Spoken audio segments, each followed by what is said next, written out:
Hello everyone and welcome to another episode of Star Wars Lore. In this episode I'm going to be featuring the personal flagship of General Grievous as seen during the Battle of Coruscant, the Invisible Hand. The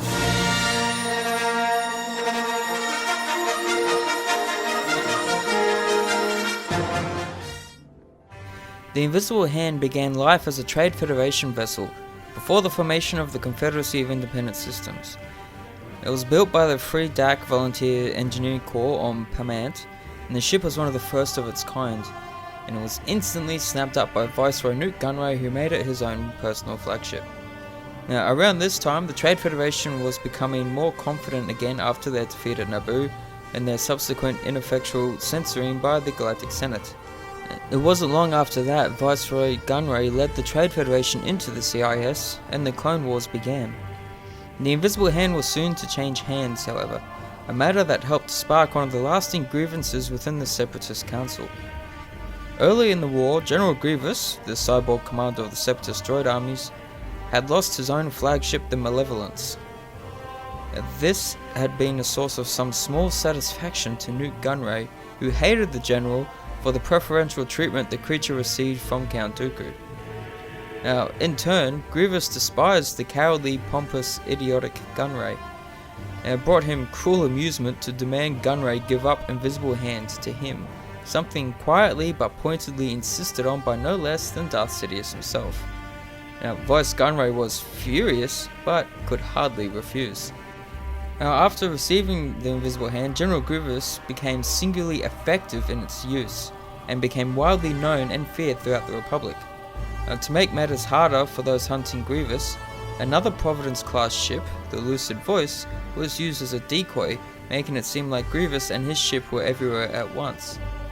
The vessel was an ever-present threat in the battles to take key Republic worlds, and in the final weeks of the Clone Wars, the Invisible Hand became home for Count Dooku, as the main communications pod at the top of the spire was refitted to allow the Separatist leader to broadcast across the Republic's holonet system and the Separatists' own shadow feed, spreading his own propaganda at will. The Invisible Hand, with both General Grievous and Count Dooku aboard, led the Separatist attack on Coruscant at the very end of the Clone Wars. When General Grievous kidnapped the Supreme Chancellor, he brought him to his flagship where Dooku broadcast Palpatine's plight to the whole Republic. And before the ship could flee, it was surrounded by Republic craft. Dooku died in his tower, killed by Anakin Skywalker. And Grievous, though, managed to escape, abandoning his flagship. And crippled, it snapped in two during the crash landing on Coruscant, and the threat of the Invisible Hand was no more.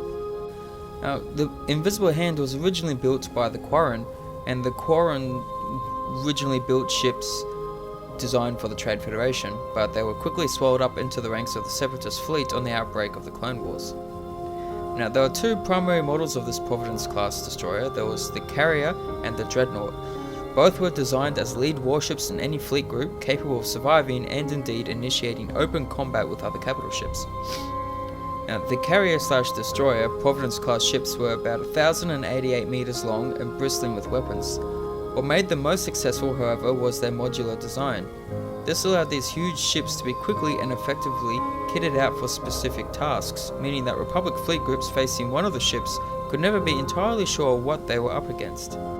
The tactic of fielding one of these ships with the smaller but still hugely destructive Recusant-class cruisers meant Republic commanders had to deal with the smaller ships quickly while under chillingly effective fire from the far larger vessel.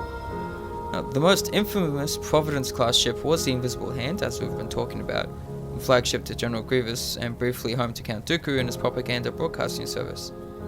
Now, the Invisible Hand itself was fielded as a carrier with a complement of 240 droid starfighters.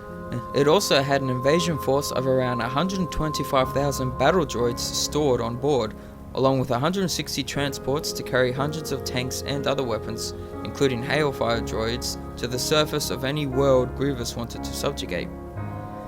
The standard crew of a Providence-class ship was around 600, but Grievous' vessel was modified for a smaller crew of only 350 droids and a bridge crew that included Captain Lashros Define and a number of other Neimoidians left over from when Invisible Hand was the flagship for Viceroy Newt Gunray. The Invisible Hand also had seriously upgraded weapon systems. 2 massive ion cannons were mounted up front, while 14 quad turbo lasers covered front and side firing arcs. This would have been enough for many capital ships, but the Hand also had 34 dual laser cannons, 12 point defense ion cannons, and an incredible 102 proton torpedo turrets, 12 flak guns, and 8 tractor beam projectors. And when Dooku took over the communications and sensor pod, additional point defense laser cannons were then added to it. And that is the Providence class carrier known as the Invisible Hand.